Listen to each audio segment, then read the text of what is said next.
Hello guys, welcome to channel Make to IT, and today we are going to see how we can install or how we can just set up the Kubernetes cluster by using kubeadm.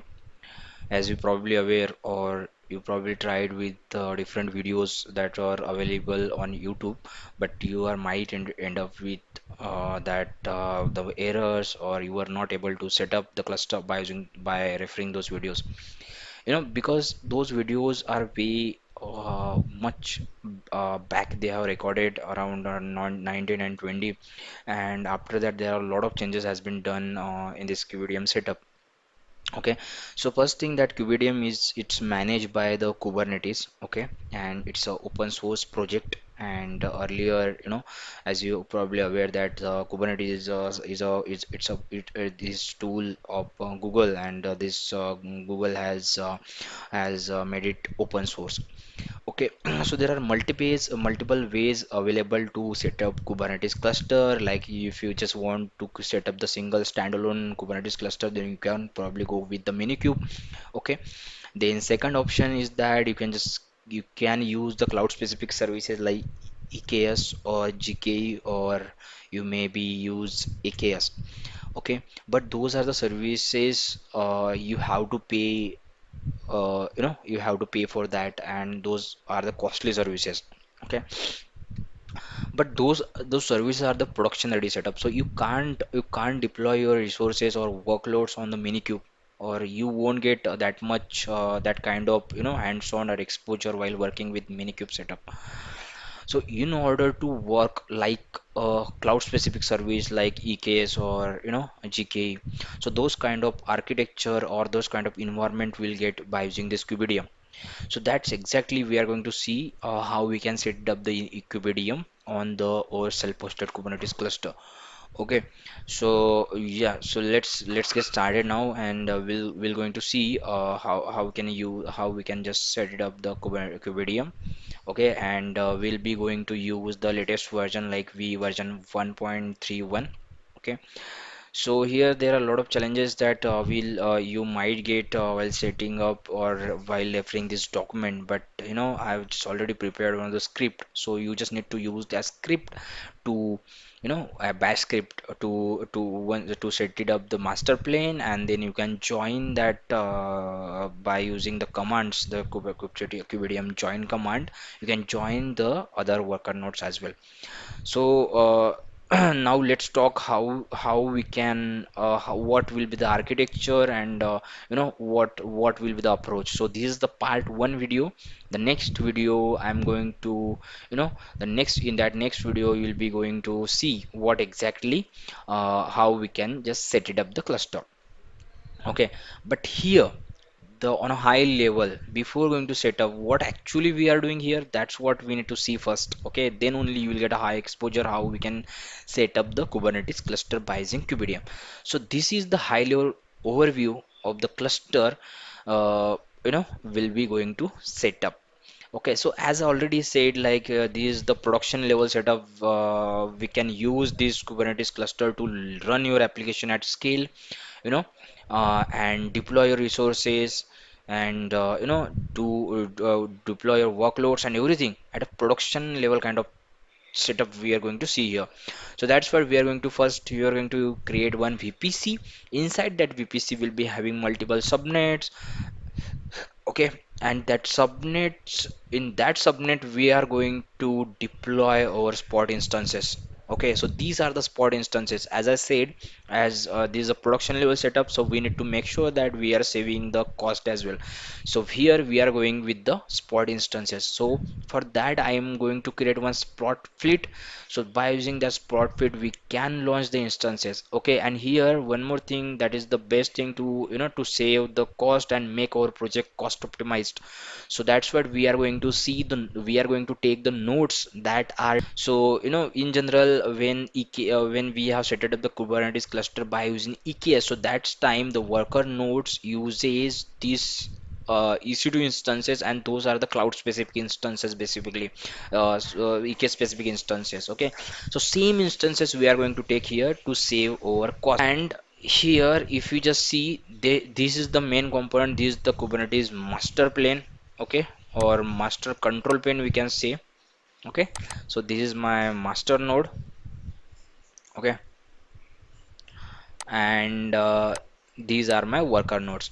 So all the kubeAPI server and etcd and kube controller as well as the scheduler, everything will be part of this master node, and everything will be running on the as a kube system namespace inside this, or this odd pod will be running. So master is responsible to, you know, to give the instruction to this worker node. So this worker nodes will be will listen the commands getting from the master node. Okay, and here the communication will be happen through this master to worker. That what we are going to see. There is a first we need to have the kubeadm and the CRI install on each node. CRI means the container runtime interface, that is container D we are going to use here. Okay, and these are the multiple the Kubernetes worker node components will be like kube-proxy, you know, pods, and kube-proxy pods, and you know the those are the components will be part of this worker nodes. Okay, and if we just see on the top of the layer these many nodes we are having, and on this node we're going to launch our workloads. So workloads here I just shown that pod and everything were pods, but you will be having multiple Kubernetes object like deployment, replica set, config map, secrets, service accounts, you know, those kind of objects will be here, the service and everything. After that we're going to see how we can expose the service to the outside world in a more secure way, as I'm going to tell you what are the different services available like node port, cluster IP, and the third one, the most popular, that is a load balancer. So how we can use those services, and one by one I will show you how we can do the tunneling by using putty. After that we're going to see the most, you know, the most most used way to expose the Kubernetes, you know, the workloads or service to the outside world, that is ingress controller. So here we are going to use the ingress controller, as this is a self-hosted setup. We need to use the ingress nginx controller.